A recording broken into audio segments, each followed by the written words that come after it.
The military did not disclose to his family or the public that his death was due to friendly fire. Well, no need to worry about AI taking over the world anymore, according to our next guest. So let's bring her on in. Dr. Jessica Kriegel says it will change how we work, but not why we work. Good to see you this morning. Hi, thanks for having me. All right, so you say the sky is not falling, at least not yet. Explain a little bit about what you found when you looked into the future potentially of AI in the workplace. Well, what's interesting is that artificial intelligence is going to replace, and in fact already has replaced, many human skills at work, but it cannot replace human intelligence. And what I mean by human intelligence is the care we have for each other, the connection that we have at work, the empathy, emotion, culture, essentially. Culture is the why we work, and that is never going to change. So even if the work that we do and the tasks that get replaced change, we're still going to wake up in the morning and want to be useful. And that is ultimately going to be true for the rest of time. As people, that is something that we need. So let me play devil's advocate for just a second here. And what you say may 100% be true for those who are still working. But what about for those who are not? Well, the AI will clearly make some positions more efficient, right? Which might mean there are less people in the office. So if we lost a bunch of coworkers, how do we maintain that positivity? Well, what's interesting is history is our greatest teacher. And if we go back to the last big revolution, which was the technological revolution, it did replace many jobs in the manufacturing sector, right? But right now in manufacturing, there are 2.2 million open jobs. So what does that mean? It means that there are a bunch of people who needed to upskill that didn't, either because they didn't have the attitude or they didn't have the aptitude, that right now we need them back at work and we can't get them back in the workplace. So with AI, what that means is we need to embrace this change and get educated on it and have the attitude that we need to learn so that we can figure out how we can be useful in the future of work, whatever that looks like, and also have the aptitude. So getting educated is the best thing that you can do to stay relevant and stay employed. One of the things that I found was most striking about the research that you put in here is that you say that the workplace, the future of the workplace will depend on how leaders lead when it comes to more AI. Can you get into a little more detail when it comes to that in the leadership perspective?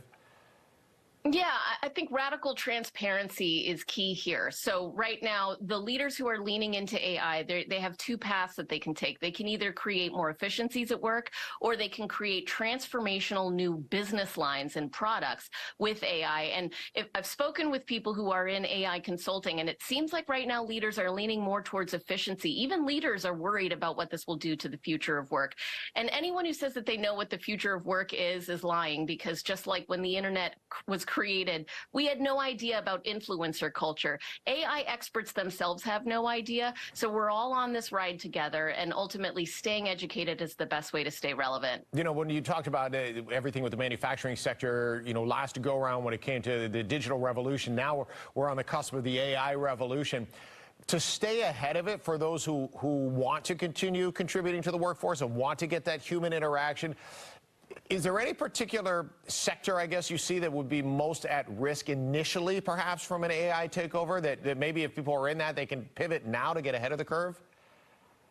It's an interesting question. So I don't think that AI is going to replace entire jobs right off the bat. What it's going to do is replace tasks within each job.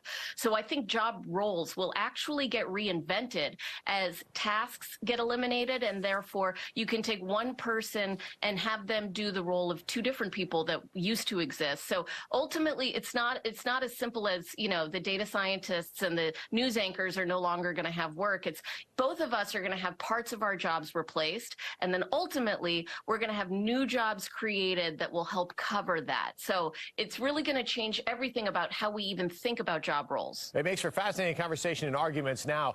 The future is still TBD when it comes to AI, but I appreciate you joining us this morning to break down some of your research. And there, if you want to follow Dr. Jessica Kriegel, you can do so. The information is right there on your screen. Thank you so much for being with us this morning. It's a great perspective. Thanks for having me. You're very welcome. All right, well, it's Earth Day. Time to show the planet a little bit of love. We'll take a look at this year's Earth Day theme and how you can still take action. Kev is back with us. He's been logging a lot of air miles recently, but he's back to take another look at Civil War, which brought in another $11 million over the weekend. Second weekend at the box office, second weekend, making big bucks. Plumbing to electrical, heating to air conditioning. If you can't, we can. Michael and Son. Fox 5's Kenneth Moton. It's a special day for me. He's letting the truth be known Sharon and I agree. by shedding some light at night I say this all the time. throughout the entire DMV. Tonight, that sneak peek at what's new. Don't miss Kenneth Moton. Weekdays at 6 p.m., 6:30 p.m., and 11 p.m. Yeah, that's it. Stay with us. Fox 5. Stay ahead. It really ruined everything. Unfortunately, basement water